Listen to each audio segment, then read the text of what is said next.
ये ड्यूटी बनती है, मेरा ये कर्तव्य है कि मैं भी अपने आप को इसमें आह्वान दूं और राष्ट्र निर्माण के लिए, राष्ट्र को विकसित करने के लिए मैं अपना भरपूर योगदान करूँ। सर, आप नौतनवा नगर पालिका में चुनाव लड़े जाते तब जा रहे हैं। नौतनवा नगर पर क्या आपके मुद्दे क्या हैं जो कि चुनाव लड़ रहे हैं? मुद्दे कुछ बनाए क्या? मैंने जैसा कि आपको बताया कि भारत को विकसित राष्ट्र बनना है तो छोटे नगरों को भी विकसित होना होगा। अगर छोटे नगर विकसित नहीं होंगे तो भारत भी विकसित नहीं हो सकता। मोदी जी ने आह्वान किया है कि भारत को 2047 तक विकसित राष्ट्र बनाना है, तो नौतनवा नगर की भी ये ड्यूटी है, ये जिम्मेदारी है कि नौतनवा नगर भी 2047 से कहीं बहुत पहले अर्थात 2035 तक या 2030 तक ही विकसित नगर की श्रेणी में आ सके। इसके लिए भरपूर समग्र परियोजनाओं पे काम करना पड़ेगा, संपूर्ण क्षेत्रों में काम करना पड़ेगा। एक स्मार्ट टाउन बनाने के लिए नौतनवा के लिए जो भी आवश्यकताएं हैं उसके बारे में विस्तार से चर्चा की जा सकती है, लेकिन उसके लिए जो भी आवश्यकताएं हैं, चाहे वो पानी पहुंचाने की व्यवस्था हो, चाहे वो इंटरनेट की सुविधाएं हो, चाहे वो सड़कों की व्यवस्था हो, चाहे सुचालित रूप से सही तरीके से कॉलोनियों को बसाने की व्यवस्था हो, चाहे जो पुराने नगर में जो व्यवस्था हो उसको और अच्छे तरीके से सुदृढ़ करने की व्यवस्था हो, सभी क्षेत्रों में काम करने की आवश्यकता है। विकास की गति को तेज होना बहुत आवश्यक है। मैं ये नहीं कहता हूँ कि नौतनवा नगर में विकास नहीं हुआ है। नौतनवा नगर जब हमारा देश आज़ाद हुआ और रहा होगा तो कहीं किसी और में रहा होगा, लेकिन विकास की गति को तेज करना बहुत जरूरी है। नौतनवा नगर में मेरा ऐसा मानना है विकास की गति बड़ी धीमी रही है। विकास की धीमी गति से सबसे बड़ा नुकसान ये होता है कि सारे संसाधन धीमे पड़ जाते हैं, सारे चीज़ धीमे पड़ जाते हैं और नगर का विकास समुचित रूप से नहीं हो पाता।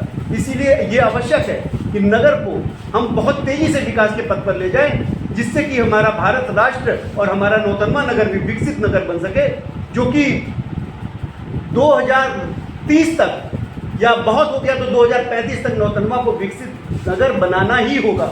अगर भारत को विकसित राष्ट्र बनना है तो समस्त राष्ट्र के इसके गांवों को, नगरों को, हर जगह को विकसित होना होगा।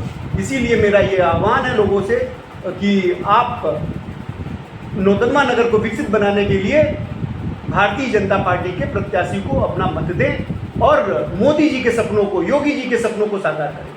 सर, नौतनवा में पेयजल की समस्या ज़्यादा हमने देखा, पेयजल की समस्या आप भी सर्वे कर रहे होंगे, लोगों को समझ जा रहे होंगे, पेयजल की समस्या जाते हैं, पानी निकासी और पेयजल। इस संदर्भ में आप अगर चुनाव जनता पार्टी के प्रत्याशी को अपना मत दें और मोदी जी के सपनों को, योगी जी के सपनों को साकार करें।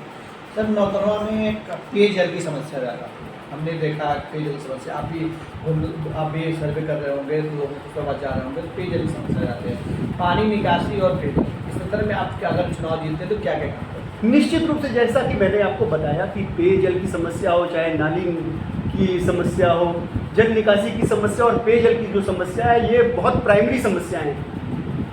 अच्छा पानी नहीं मिलेगा तो हम लोग अस्वस्थ रहेंगे और हमको दौड़ कर डॉक्टरों के पास जाना पड़ेगा और हमको हमेशा इलाज के लिए हम परेशान रहेंगे। हमारे आर्थिक संसाधन इलाज कराने में ही खत्म हो जाएंगे। हम विकास के काम कैसे करेंगे? हमको अपने आप को मजबूत बनाना है, अपने आप को स्वस्थ रखना है, तभी हम विकास के रास्ते में चल पड़ेंगे। इसी तरीके से अगर हमारी नाली की निकासी की व्यवस्था अगर अच्छी नहीं है तो हम लोग फिर अस्वस्थ होंगे, क्योंकि जब वहाँ पे तमाम बीमारियों के कीटाणु डेवलप होंगे।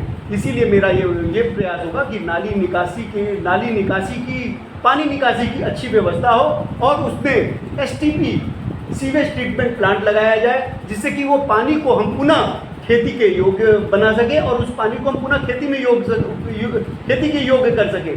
आपको पता होगा कि पूरे देश में हमारे नौतनवा नगर में तो नहीं ये समस्या है, बट इस साल समस्या ये भी आई है कि पानी का लेवल लगातार नीचे जाता जा रहा है। अगर पानी का लेवल इसी तरीके से लगातार नीचे जाता रहा तो आने वाले कुछ समय बाद हमें पानी पीने के लिए नहीं मिलेगा, तो हमें पानी मिलेगा ही नहीं, हमको बूंद पानी के लिए तरसना पड़ेगा। इसलिए हमारी जिम्मेदारी है कि पानी को जिस तरीके से हम संरक्षित कर सकते हैं उस तरीके से हमको संरक्षित करना चाहिए और पानी को खेती के लिए जो पानी को हमको प्रयोग करना चाहिए, हमको वाटर को रीयूज़ करने के बारे में सोचना चाहिए। जैसे कि हमने अगर नाली से जो पानी हमारे निकल रहा है, अगर हमको STP प्लांट हम लगा देते हैं तो एक तो हमारे नदी गंदे नहीं होंगे और दूसरा उस पानी को हम रीयूज़ कर पाएंगे अपने खेती में। जब वो पानी खेती में यूज़ होगा तो हमारा जल संरक्षित होगा। जल संरक्षित होने से हमारा फायदा ये होगा कि हमारा वाटर लेवल नीचे नहीं जाएगा। जब हमारा वाटर लेवल नीचे नहीं जाएगा तो निश्चित रूप से ही पानी की समस्या हमारे यहाँ नहीं होगी। और ये विकसित बनने के लिए बहुत आवश्यक है कि हम संसाधनों का भी सही ढंग से दोहन करें। उनका अनावश्यक जब भी हम दोहन करेंगे तो संसाधन धीरे धीरे कम होते जाएंगे और लास्ट में हमारे पास कोई उपाय नहीं बचेगा, हमको बस परेशान होना पड़ेगा और कुछ नहीं होगा। इसीलिए समग्र विकास की अवधारणा पर हमको नगर को लेके जाना है।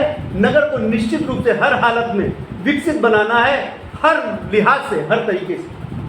नौतनवा की जनता से क्या अपील करना चाहते हैं? नौतनवा की जनता से मेरा यही अपील है कि नौतनवा की जनता आने वाले स्थानीय निकाय के चुनाव